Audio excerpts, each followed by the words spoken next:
Shana Tova, everyone. This is a recording of my sermon that I gave on Rosh HaShanah second day. It's not currently Rosh HaShanah. Some people asked if we would be willing to record the sermons for those who were not able to watch and to send them along afterwards. So on Rosh HaShanah, we were wearing masks. There were many more people in this room, but this is the recording of that sermon that I gave on second day Rosh Hashanah. I've been thinking a lot lately about Sarah Imenu, and in particular about a painting I saw a few years ago by an American Jewish artist named Richard McBee. The painting is called Sarah Abandoned and has two panels. One panel shows Sarah and Abraham lying next to one another in bed, Sarah asleep and Abraham lying awake next to her. The sky is dark outside their window. The next panel shows Sarah waking up alone, reaching her arm across the empty bed for her husband. The sky outside is lighter than it was before. What the informed viewer will realize is that this scene is the morning about which we just read, Vayashkem Avraham baboker. Abraham has woken up early in the morning and gone to the mountain to sacrifice their son. He has left her behind without telling her. What struck me about this painting is that it's about the Akedah, but it's also about her, about Sarah, about the things that remain unsaid, the conversations we think we're having with our loved ones without words, and it remembers her. It sees her in the way that God sees her, that God remembers her. I want to talk today about what I see in this painting. I want to talk about the Akedah and about grief, something that has been on my mind, that has been moving through me like a beating heart for the last 6 months. I want to talk today about Sarah because her story didn't have a neat ending, and we are in a time right now that doesn't have any neat endings. Sarah is entirely absent from the text of the Akedah story. Caught up as we are in the terror and the fear and the dread, we, as the reader, forget her. We are so carefully watching the knife in Abraham's hand, the ram caught in the bush, the son unsuspecting, the angel hovering up above, that we forget about her. We leave her behind like Abraham does, alone in their bed. The funny thing is that just as sometimes the things we don't say weigh on us more than the things we do, Sarah is still present in this story. She is in the breath we are holding as we wait to see what will happen. The funny thing is that this Rosh Hashanah, we are more like Sarah than we are like Abraham or Isaac. We also woke up one morning to find the world we thought we had known was gone, and our lives more fragile and lost than the day before, and ourselves filled with frustration and anger, and emptiness and bewilderment, and silence. Cities silenced, schools silenced, sanctuaries silenced. I can't help but be reminded of the fact that in the space today where there would normally be shofar, there will be silence. I don't know about you, but inside my own body, inside my own mind, I do not feel silent. I have felt like I have been waiting in the moments before the cry of the shofar for months in the anticipation that is electric and holy. Before we blow shofar, we read, Min hametzar karatiyah, from the narrow place we cry out to you, God. The narrow place, the narrowness of the mouthpiece of the shofar, the narrowness of our own lives. The Midrash tells us that the cry of the shofar is the sound of Sarah's grief at learning that her son was going to be killed up on that mountain. In Midrash Pirkei Rabbi Eliezer, we read that the Satan comes to her and says, "Did you hear what happened in the world?" She answered, "No."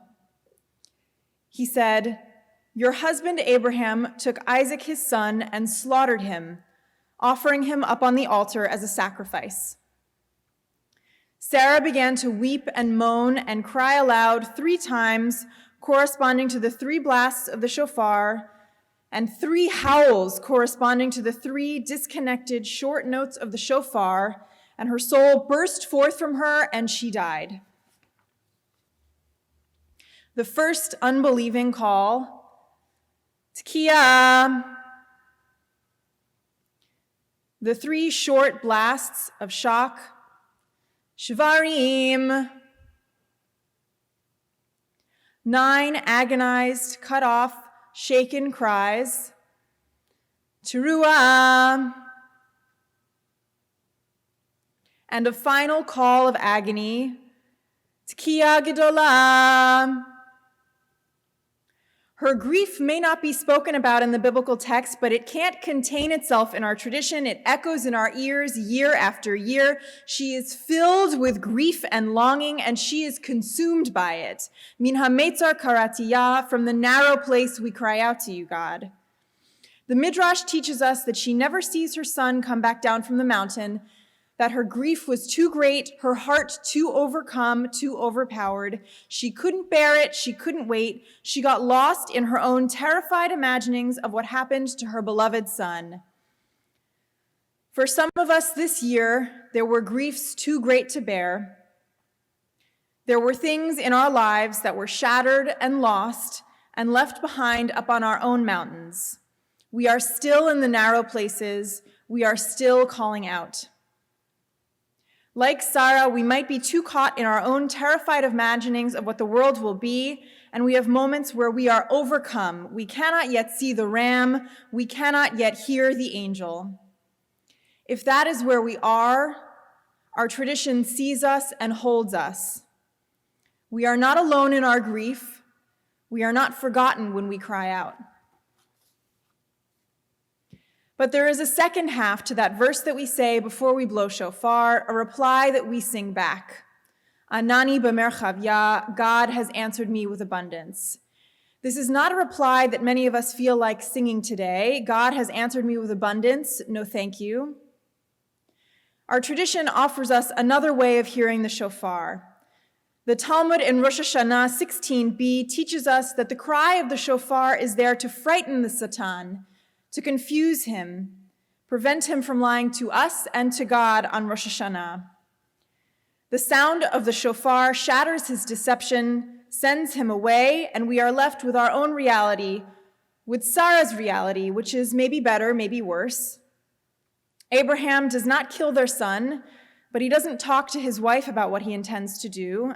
Sarah will die, yes, we know this from a few chapters from now, but not before her son comes home. She might get to see her son come home. Anani b'merchavya, God answers us with abundance, with another option, with the knowledge that if we wait, things might end up differently than we imagined. In John Steinbeck's 1939 novel, The Grapes of Wrath, he writes, "This you may say of man, when theories change and crash, when schools, philosophies, when narrow, dark alleys of thought, national, religious, economic, grow and disintegrate, man reaches, stumbles forward painfully, mistakenly sometimes. Having stepped forward, he may slip back, but only ever half a step, never the full step back. This you may say and know it and know it."